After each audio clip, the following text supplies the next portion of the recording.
Welcome to the Slow Living Collective podcast. I'm Amy, wife, mother of two and devoted homemaker. Join me on this journey as we explore the beauty of slow and simple living, where life unfolds at its own unhurried pace.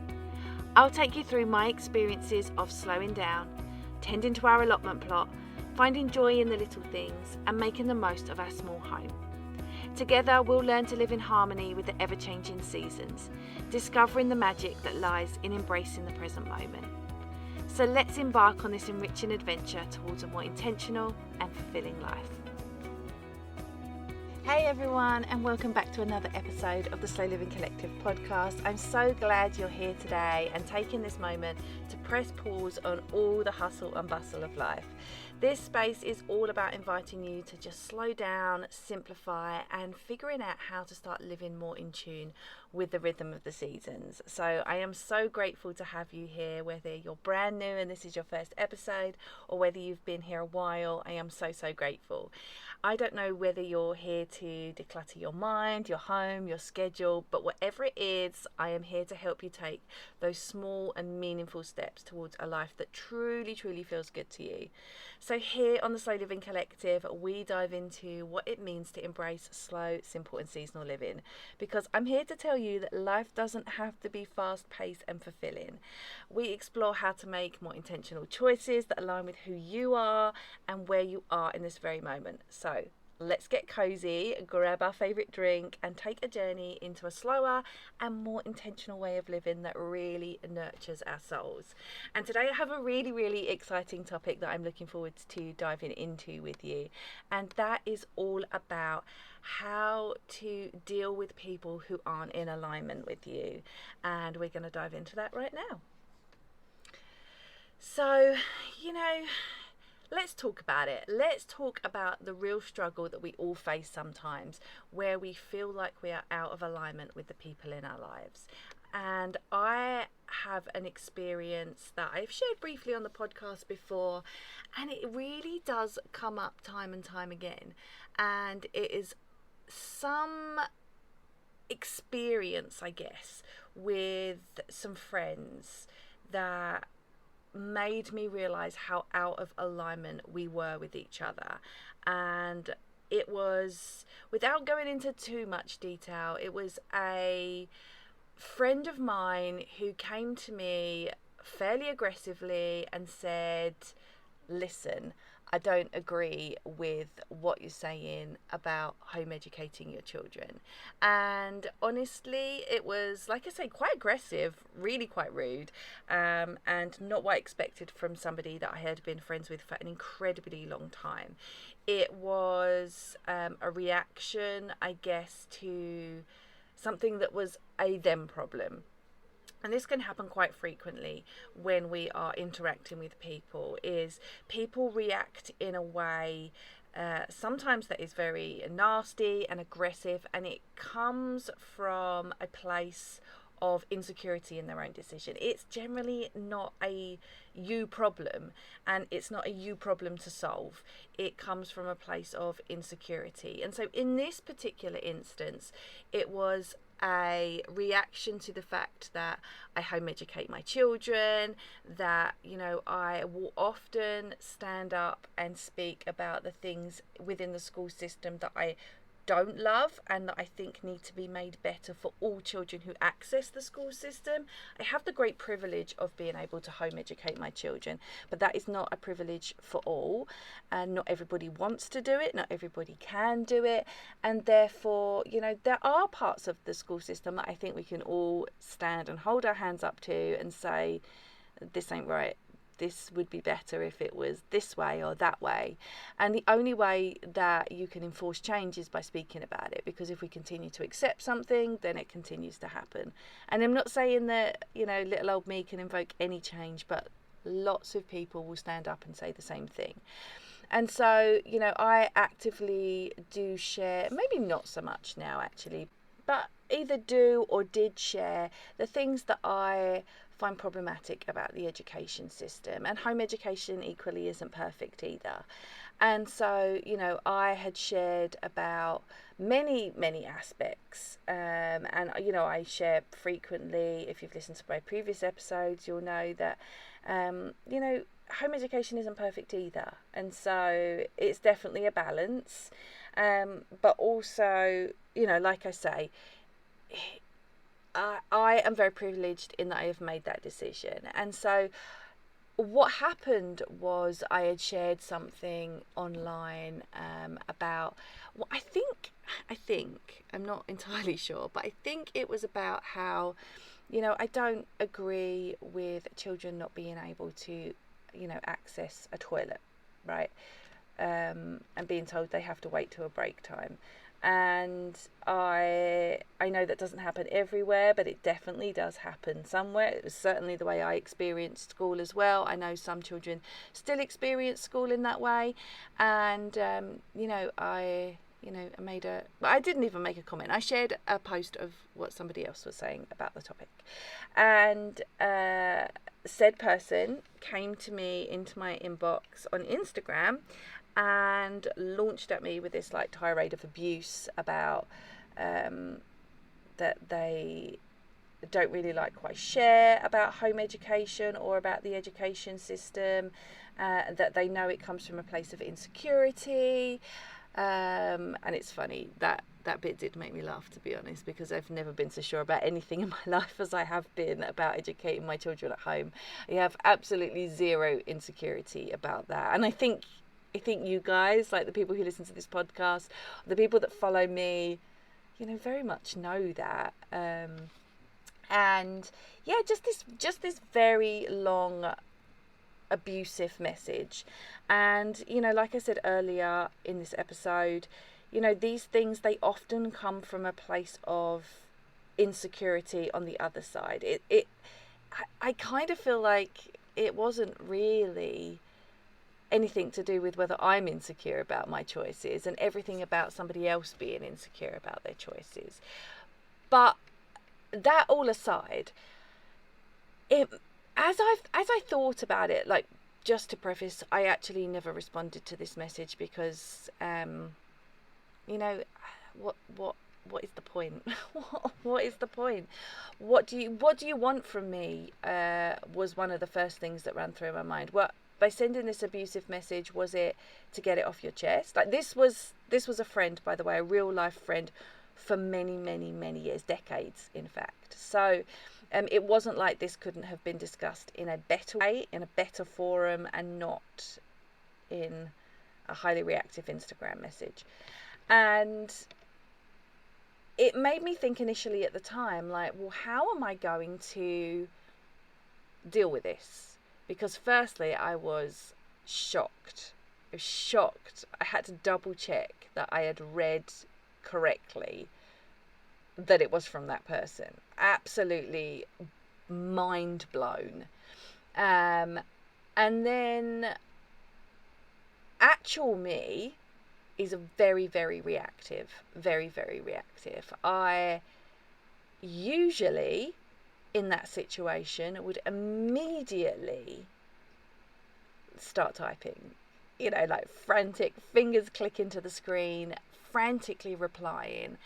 And I didn't feel that way this time, and I haven't had any kind of instances where anything even remotely similar has happened since, so I can't say that it's whether it's growth or not, but I didn't necessarily feel like I wanted to respond to it straight away. And for the first time, I think, in my life, and like I say, I haven't had an experience like that since, and I haven't had an experience like it.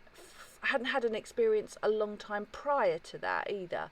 Occasionally I'll get like a weird message on Instagram, but it's been a really long time where somebody has decided to like announce their departure. And so this was sort of like a really isolated incident, and certainly at the time. And so I didn't feel like I was going to respond to it at first, like straight away. And I just felt like, leave it, sit on it, and see where we end up.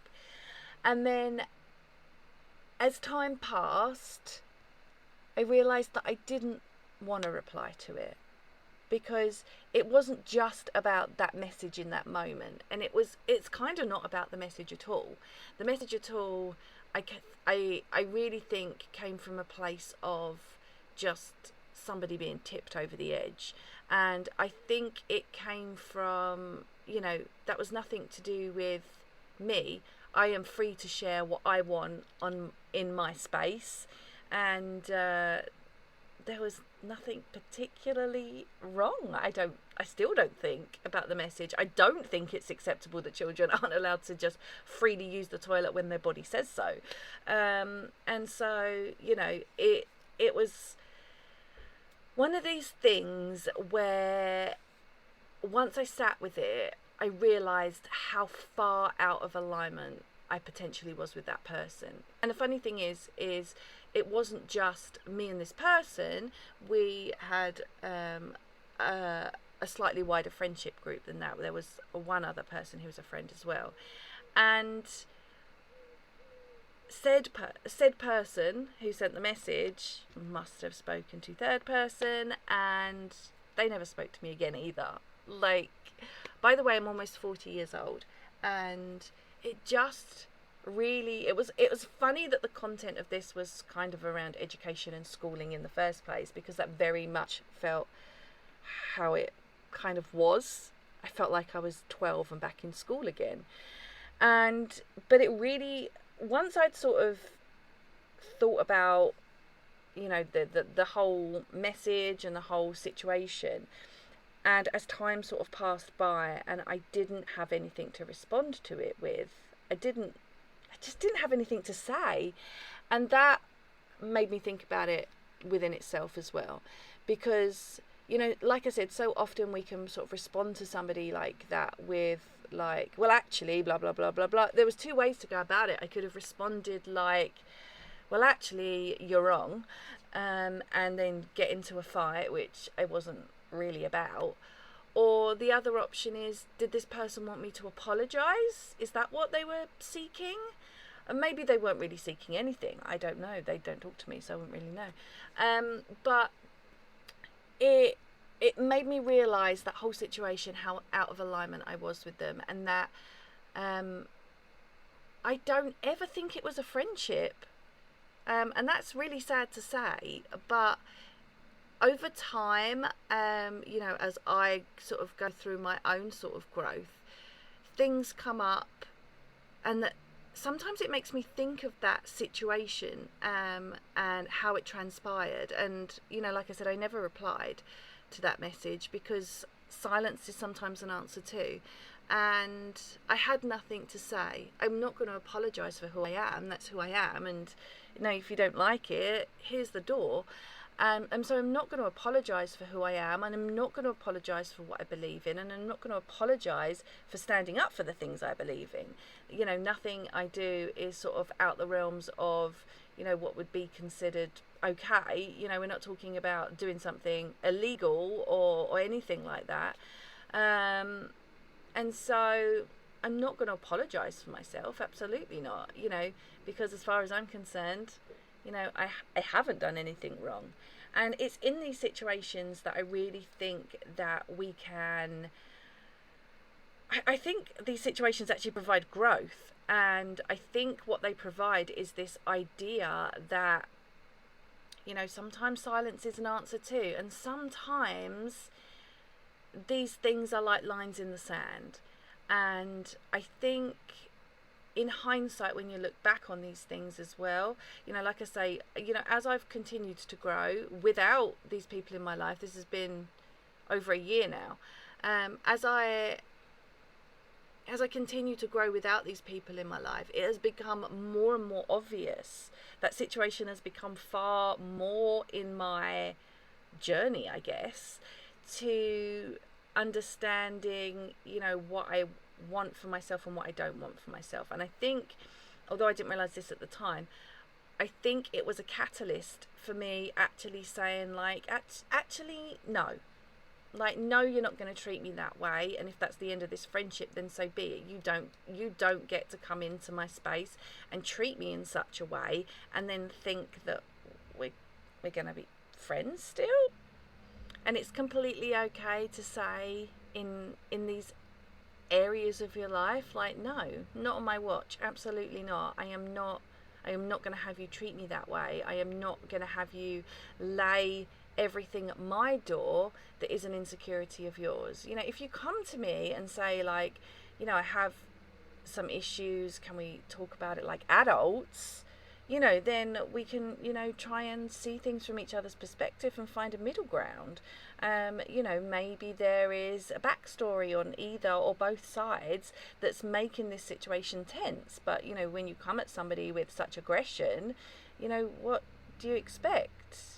And I decided the best course of action that I could do to ensure that, you know, I wasn't getting into some stupid confrontation is just to say nothing. And, you know, like I said, silence is an answer too, because I don't think we should give additional time to things that don't serve us. And when I look back in hindsight on that situation, and I hope as I'm talking about this that maybe you can think of a situation, you know, might not be identical, but, you know, is similar, and what you have learnt from it. And I think I really learnt from that a reaction is not always necessary, an answer is not always necessary, silence can be an answer too. And then when you continue to look in hindsight on these things, you actually realize that maybe things weren't as they were all along. And so I really thought like losing a friendship or two friendships would be massive, and it has been barely a blip on my radar going forward. And I'm not saying that in like a retaliation way, but in a way like it hasn't affected my life the way I thought it might at the time when I received the message, because I've come to realize that there was very little sort of common ground there, and it was a friendship of convenience over anything else. And I think these feelings had been felt for a while. There's no way somebody reacts in the way that they did just as a one-off. I think there had been deep feelings for a while, and it's just a shame that it came to a head in that way. But like I said, you know, I didn't respond to that, and I'm happy with that. And I hope that this sort of, you know, me explaining that situation shows you that, you know, sometimes we don't live in alignment with people, and it's really okay to just let it go, which is ultimately what I decided to do. I ultimately decided that there was nothing I could do in that situation to make it better. This person had made their mind up. They weren't reacting to my insecurities, they were reacting to their own insecurities, and I can't solve that for them, and I shouldn't have to. It could have been dealt with differently, absolutely. I think that if somebody comes to you and says, you know, hey, I have this issue with this that you're doing, not doing, etc., saying, however, and, you know, I have these feelings about it, can we sort of talk about it in a more constructive way, then I absolutely think, you know, things can be resolved. But I don't think this situation could be resolved. I think that it had passed that point. I think the person in question let it spill over in a really aggressive way, and I am not being treated like that. And you shouldn't have to put up with being treated like that by people in whatever situation. And I think, you know, so many of us here, we want to live, you know, our quote unquote best lives, and, you know, sometimes that means going against the grain. And I just think that sometimes we have different ideals, priorities, lifestyles to those around us, and we end up being out of alignment with these people. And it, having looked back, and, you know, it made me realize that actually I think we've probably been out of alignment in a long time. And I think that's almost evident in the fact that I was almost unwilling to fight for it anymore. And it was like, I think I probably would have done, I really do, if it had been approached in a different way. And tried to sort of, understand where they were coming from, what the issue was, and hopefully we could have resolved it. It's very hard to know, isn't it? But I think that the way it was presented meant that was it. And, like I said, I'm very much okay with that, because being out of alignment with people is not what I want for myself. Are you looking for a delicious way to live a more sustainable and mindful life? Look no further, because I've got something special just for you.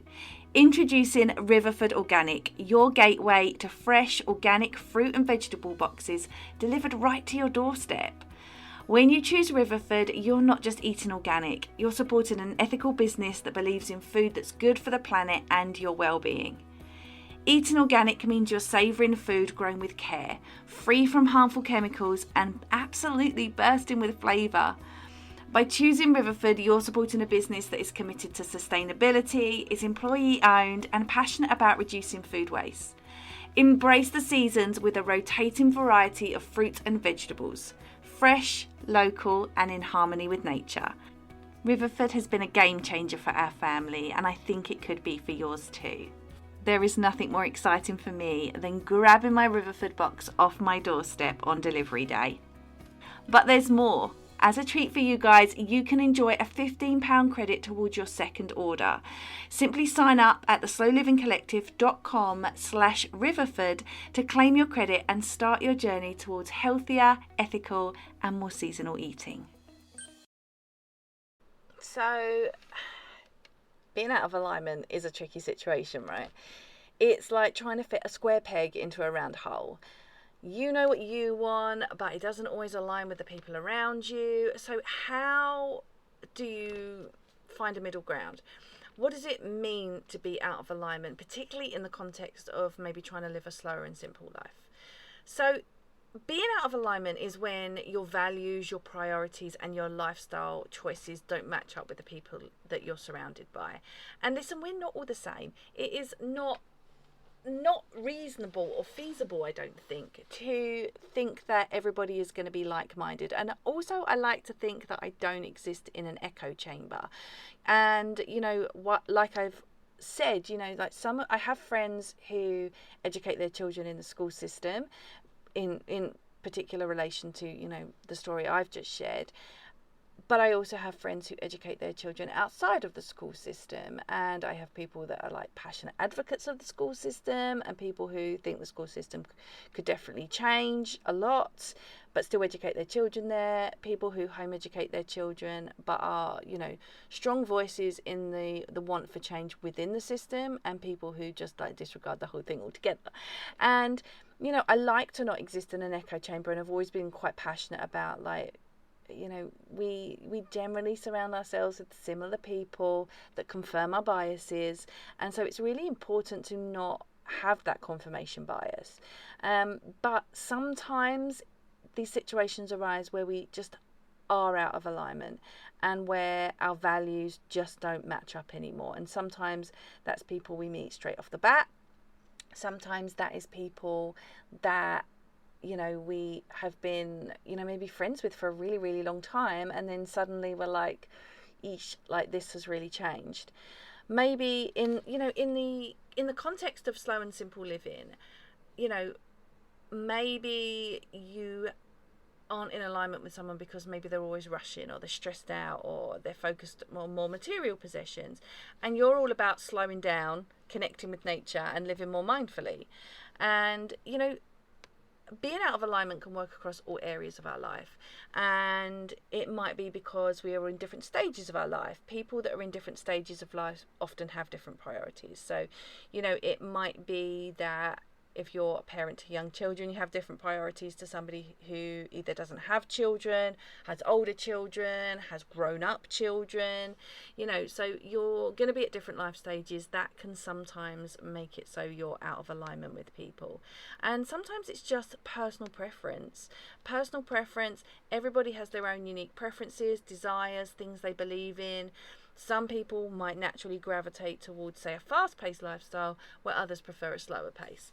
And so how do you navigate these differences when they come up? So it might be like a really tricky situation like the one I shared, or it might be something that you maybe feel is sort of less tricky, but you still feel like things are out of alignment.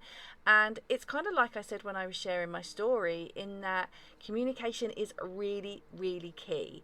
And it's something that I think was completely missing. It's really important to be clear and open about your values and your boundaries. Let people know what's important to you and why you are trying to achieve them and why you feel that way.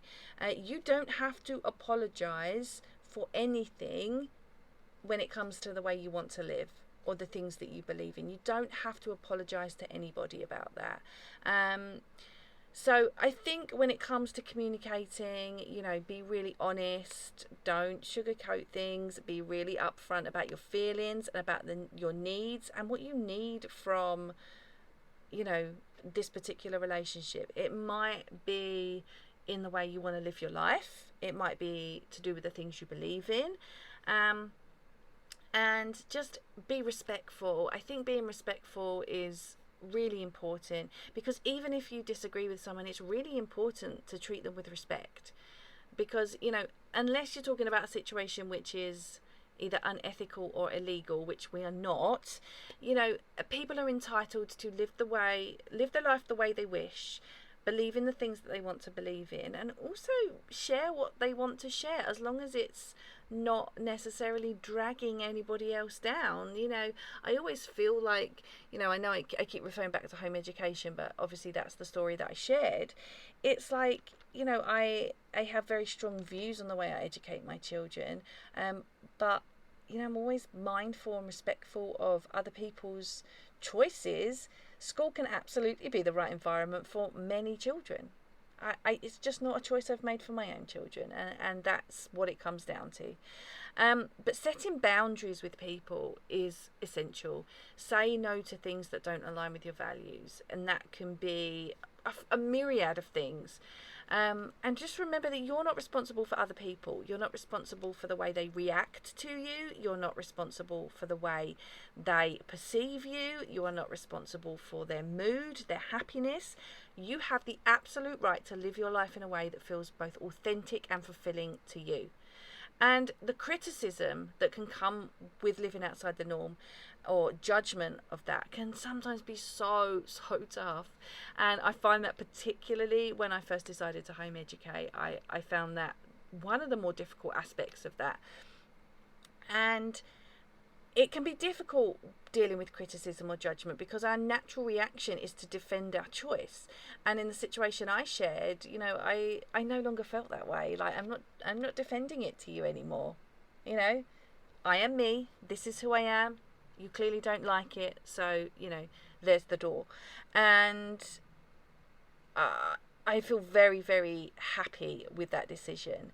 And it's not easy to face criticism or judgment for anyone. And like I say, it's very easy for us to then stand up and say, well, actually, you're wrong, and this is why. But actually, the better thing is to try and stay calm, avoid getting defensive or angry. Remember what I said earlier. Sometimes silence is an answer too. Sometimes not responding is all of the information that the other person needs. And they don't get to have that benefit of having tipped you over the edge as well. So focus on your own happiness and don't let other people's opinions dictate your life. And, surround yourself with people who you are in alignment with, who do understand you and support you. And it's really important that you connect in that way, because, there are so many complicated situations that arise in life. And I just think that, I feel, at least with myself, that situation really, and it's the reason that I picked that situation to share with you today, is that it showed immense growth on my own part and really, really stuck out to me, because like I said at the beginning of the episode, Old Amy would have absolutely been like, hold on a minute, let me produce a dossier of the 5 reasons that I think you were absolutely wrong and bang out of order. And I could have still done that, right? But I didn't feel the need to. And to me, that is growth. To me, that is having moved past that. It's not easy when you feel like you're out of alignment with people, especially if you are choosing something different to live outside of what is considered the norm. But it's really important, not every time you'll feel out of alignment with somebody are you going to come to blows and it's going to explode and that's the end of it. You can still maintain a relationship as long as you're clear in your communications, you have boundaries around things, and you do have people that you feel a bit more in alignment with. So I want you to take a moment to reflect on your own experiences with misalignment. Maybe there are areas of your life where you feel out of sync with others. Maybe hearing my story has brought to mind a story of your own, which is why I really wanted to share a more personal story about that, so that maybe as you were listening you were thinking like, oh yeah, there was this situation where this happened. And even if it's not a current situation, maybe it's a situation from the past that maybe never resolved, and you are left wondering like, could I have done things differently, or was that my fault? Should I have been a better person there? Was that them? Was that me? We all have experiences throughout our lives where we just misstep and things just don't align. So think about areas of your life where maybe you fell out of sync with other people, and use that as a reflection point to see where you are now. And are there areas of your life now where you still maybe feel out of sync with other people? Are there ways that you can communicate your values maybe more effectively? Are there ways you can set healthier boundaries? Because it's completely okay to walk a different life to everybody else. It is completely okay to be different. My parents raised me to march to the beat of my own drum, and I have proudly done it ever since they told me. And I still do that to this very day. I march to the beat of my own drum, and you are not going to sway me otherwise. It's okay to choose a different life. It is okay to choose a slower and simpler path. But when you stay really true to yourself and find your own rhythm, you will find that you're creating this life that is really and truly so fulfilling. So I want you to embrace who you are, the uniqueness of who you are, the uniqueness of your journey, and just navigate the ups and downs of life with grace and authenticity, and just figure out a way to move forward and make sure that you are addressing that misalignment in your life. And you deserve to be happy. You deserve to not have people in your life that are bringing you down. And you are, you're not doing anything wrong. The problems with misalignment often come, particularly like in the story that I shared, there's nothing I can do to change your views on me. So I'm not going to try. And I think we would all do so much better if we could adopt that way of thinking, because at the end of the day our life is important to us, and other people's views on it, they just don't matter. So I hope that was helpful. I hope that gave you something to think about, maybe experiences you've had in your own life, maybe it brought them to the fore, and maybe gave you a different way of thinking, or ways that you can approach maybe a current misalignment in your life, or reflect on a previous one and how you might do things differently now. So I really, really hope that was helpful. I would love to get into this with you and talk more.